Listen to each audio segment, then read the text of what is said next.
Well, hello. So today's video is done from the reading cave. I'm not at work, working from home, and I forgot my mic, so the audio is going to kind of suck today. I apologize for that.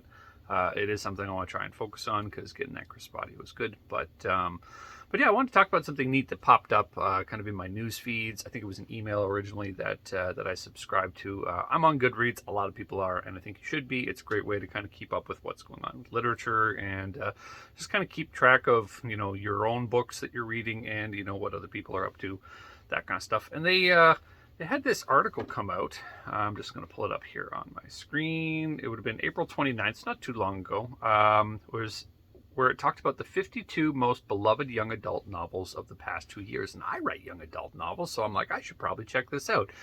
And I couldn't help but notice something, because if the data on this is true from Goodreads, and Goodreads does a lot of great things with statistics and analytics when it comes to like what books are doing what, and they're tied in with Amazon, so there's good reason to trust that this isn't just opinion, that this is actually something that's showing trends and whatnot. When you go through the 52 books, and I'll link the list down below too, so you guys can see what I'm talking about. I'll link to the article as well. There's some interesting trends. One that stands out, and it's something I've been vocal in the past, is there are almost no male protagonists in these 52 books. There are two books that I was able to find. Concrete Rose by Angie Thomas. It's the prequel, as I get it, for The Hate You Give, which I still have to read, which sounds awesome. And what was the other one? Oh, Sky and Storm, I believe, has a male protagonist that's kind of central to the story, where it's not a group or an ensemble story, if that makes a difference. So like stories where it's just a dude, doing it. And there's two guys in 52 books, and there's a massively underserved market. I'm not really sure what caused all that, what the trend is, whether it's just easier to market books with female protagonists, or some of the other aspects that we're going to get into when we talk about this. But yeah, I couldn't figure it out for the life of me, because for a lot of this, like, I haven't read almost any of these books. I haven't heard of most of these books, so that they're this popular with these kind of like criteria to get onto this list and to be that popular is interesting to say the least. So with the two male protagonists, the other thing that I noticed that of those protagonists, they're the only two heterosexual guys on this list. If they're not a secondary character or kind of like a side character with most of the characters that are listed here, almost all the other guys are LGBTQ in some way, shape, or form, which is interesting to say the least, because I think, from what I can tell from the book descriptions of all 52, it's about a quarter to a third representation of books, and I just don't see that mapping to what reality. Not that all books have to map to reality, but I just don't see that mapping to reality of the demographic of young adult people, like people who would read young adults. And I know there's adults who read young adults, but people who read young adult literature are in that age group. And I really don't think it's a third that are LGBTQ. It's like there was this missing demographic, and now the entire market is flooded by it, and I think that's at the expense of trying to write stories for men, for heterosexual men, young men especially. Yeah, and then going through with the covers too. The covers are either nondescript and they're of like a scene or like a graphic, or just kind of like word art on top of decor and stuff like that. If they aren't that, or they aren't featuring a person but you can't tell what they are because they're like a silhouette and stuff like that, at least 50% of the books have a female face on them. Again, no males, and there's no real like themes with type. I mean, there's fantasy, urban fantasy, contemporary literature.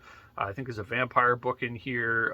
There's all sorts of stuff that this covers, but the themes that are so it's not like the last 2 years were a big fantasy year or a big vampire year, like when Twilight came out.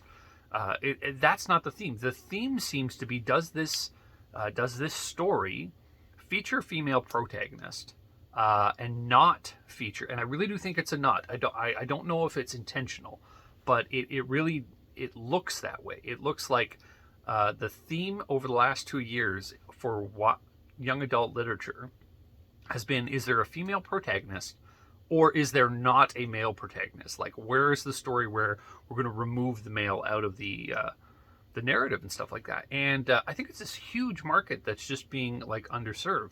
When we talk about 50% of the population, statistically, it's guys. Not having having one book basically that's written for them. If they're not into fantasy like Sky and Storm, or there might be one more. I have to go look through this a little bit better. But like one book, Concrete Rose by Angie Thomas, which does a prequel to The Hate You Give, talks about, it self-describes as talking about black boyhood and manhood, that kind of stuff. One book out of 52 that talks to your average kind of Western American Canadian teenager about things that they might be going through, or things that their peers might be going through. One book. Are you kidding me? I don't know how to look at this. Like, I've been cued on to that for a while. I've been cued on to that there's this missing push for books to young men, that no one's writing to them, that they don't either think that they're worth writing to, or that they don't care that they're worth writing to, that there's other easier things to write and market and get sold. Because one thing I don't want to forget about is that these are marketed this way. Like, this didn't happen. These are all basically published books. I don't think many of them are self-published. It'd be interesting to know what the demographic on that. But this is what the publishing industry is pushing. And it's pushing literature away from 50% of the population, men. And I wonder what the effects are of that. It's something I want to explore in my own writing. It's something that I want to explore on this channel and through my blog. But yeah, it was really interesting just to see that. And I thought I'd do a quick video here and show you guys. So make sure you check out the article, because it's really neat. It really just shows you kind of where YA literature is in like a snapshot, which is just fascinating. But also check out the books too, and see if I'm crazy. I'm totally willing to be crazy. I'm willing to be challenged in the comments. Let me know if I'm just overthinking these things and wondering, the same things. I'd love to hear from you guys. As always, you can get all my links in the description below. Hope you're having a great day, and we'll talk to you soon.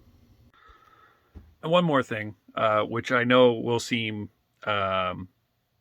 just petty, and I don't want it to, but I'm an author, and so I have to kind of bring it up, because I noticed these things. Of that 52 authors, well, less than 52, because some of the, like Cassandra Clare's on here more than one too. There is one singular dude writing YA. And John Green doesn't even make the list. Are you kidding me? That is something that is just mind-blowing to me, that the entire genre of YA, however you want to think about it, has no male voices. That's something to think about. And so I'm just going to drop that, mic drop, and let you guys figure that out afterwards in the context. But 52 of the most read YA books. Not a single man on that list. Well, one single man on that list. Have a good one.